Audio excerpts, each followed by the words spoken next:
Ammonium thiosulfate is the first sulfur source we'll visit about. The advantages of using ammonium thiosulfate: first, it's a liquid source of sulfur, and as a result it can be mixed with our pre-plant pesticides, our weed control programs, making it an easy application. It also, since it's a liquid, we spray it on, we get a uniform delivery across the soil surface, and since it is in the sulfate form, it's ready for plant utilization. Some of the watch-outs that come with ammonium thiosulfate first is we need to watch for compatibility issues. When we start throwing a lot of things into that tank with the herbicides and the adjuvant, we need to make sure that everything is compatible. So we need to do a compatibility test, and we refer to that as a jar test. Kind of mix a little bit of all the products together to make sure we don't end up with cottage cheese or something that won't really fit through a nozzle. Next, we need to watch out for phytotoxicity. Ammonium thiosulfate is toxic to germinating seeds, so we sure don't want to put it in the seed furrow. Even if we're looking at putting in a splitter, something that may try to keep the ammonium thiosulfate away from the seed, I would urge caution in using that. And also, ammonium thiosulfate is toxic to plant tissue. So if we're looking at a foliar application, we need to be very careful to limit the leaf tissue exposure. We could get a lot of significant burn. So a lot of times when we're going after that post-emerge treatment, we probably want to look at ammonium thiosulfate as a directed spray or a directed application. Ammonium sulfate is another source of sulfur. It is a dry form. It's ready for plant utilization as well. It's water soluble. The source that we should use of ammonium sulfate, we call it a granular grade. It's a relatively uniform sized granule, mixes well with other fertilizers for a blend, or since we're putting this on at probably a rate between 88 and 100 pounds of ammonium sulfate to get enough sulfur, we can be putting it on by itself. Another advantage to it is that not only is it 24% sulfur, but it's 21% nitrogen, so we can add that in and get a credit for the nitrogen that it includes in our nitrogen application rate program. Watch outs for ammonium sulfate. There is a cheaper grade out there. They call it mid-grade, and although it's a form of ammonium sulfate, it may not blend quite as uniformly. Therefore, when we're going down the road with a load and it's bouncing, maybe a little bit of segregation in the truck. So just be aware of that in case we see this kind of wavy pattern out in the field. Some may attribute that to the poor distribution as a result of it settling out before it gets to the field. And then finally, we need to watch out ammonium sulfate in hot, humid days, especially if we're mixing it with urea fertilizers for a early post-emerge application for supplemental nitrogen and sulfur.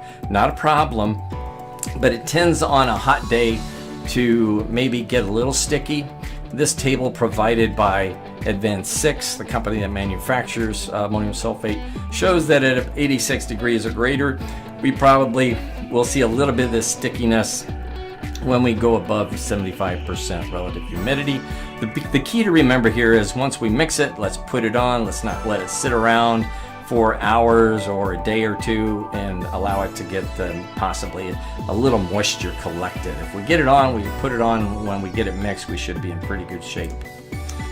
MicroEssentials S-10 is a good source for sulfur, especially for those that are wanting to put it on in the fall of the year and use it as the primary source of phosphorus fertilizer. Basically, it's monoammonium phosphate, or MAP, that has sulfur thrown in at the time it's manufactured, and therefore the sulfur that's in the MicroEssentials S-10, half of it is elemental sulfur, half of it is sulfate sulfur. So we have kind of a blend, and we talk about it as being available to the plant and then slower release, and that comes from the elemental side of the equation.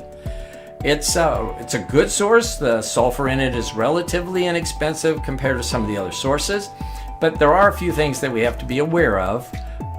It probably is not going to be the best source of sulfur when the only thing you need is sulfur, because it has a tag along of the nitrogen and the phosphorus, and those two products are part of the pricing. So it's going to be relatively expensive from the standpoint of putting on sulfur, because you're paying for phosphorus and a little nitrogen as well. Finally, we got two other products to talk about. Calcium sulfate is gypsum. Advantages of using calcium sulfate: it's a granule. It provides us sulfate sulfur, so it's ready to go. It's a dry product that can be blended with dry fertilizers, such as a great combo with urea and agrotane for a post-emerge application on corn. Watch outs for calcium sulfate.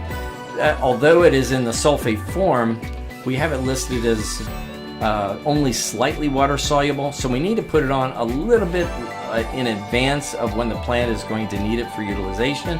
So we need to give it as much time as we can for that water solubility to help out, since it is a little slow.